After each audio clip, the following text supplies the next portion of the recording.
I'm Randall Barney. We're here at the 2014 NAB show talking to thought leaders in media contribution and distribution about some of the key trends shaping the industry today. Here's what they had to say.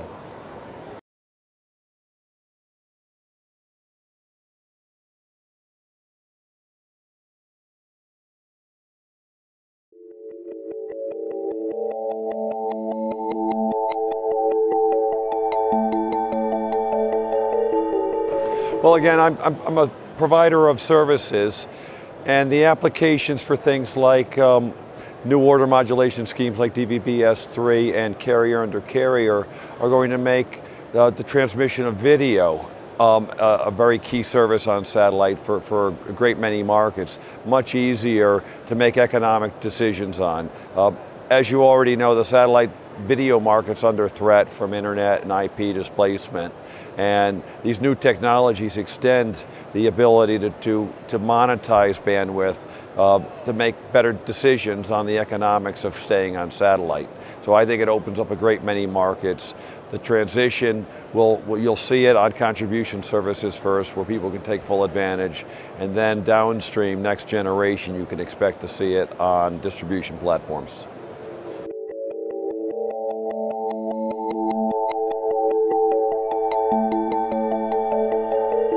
Well, it generally leads to a downward price on bandwidth, though there are exceptions.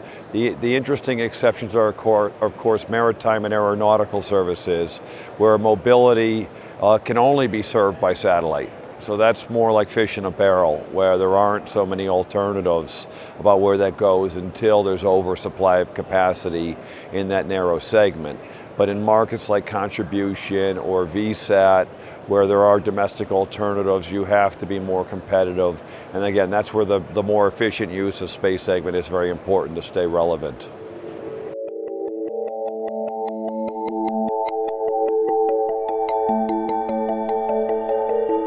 Well, in my particular case, it won't. We provide video encoding solutions for a great many of our customers, and you couple the new modulation schemes along with HEVC, the high efficiency video coding standard, which provides a 40 or 50% reduction in bandwidth for television signals.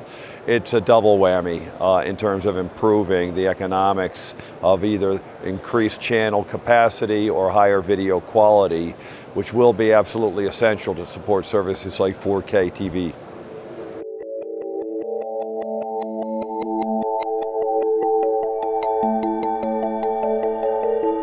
Well, clearly the folks who can take advantage of it first, you're going to look at networks that have that high demand, and you're going to look at aeronautical services, maritime services. Malaysia 370 is a classic case in point. We all have come to recognize we need to be able to manage a great deal more information on aircraft and all forms of transportation. So I would expect you're going to see even more on trains and planes and trucks and cars, and all of that creates demand to use that high throughput capacity in kind of different ways than we've historically seen it. It's been very hard to do monitoring shipment of cargo at sea.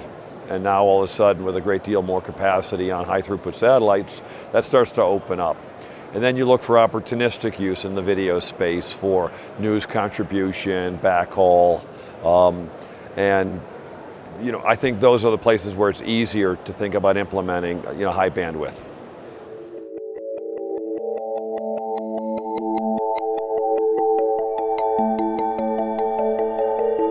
Well, the path will be different than it was historically. You remember when we went through this with HDTV, the first go round, the path to market to the home was direct-to-home satellite. DirecTV and others led the terrestrial networks in embracing HD. The first channel launches, the first guys to really aggregate a neighborhood of a million plus was DBS.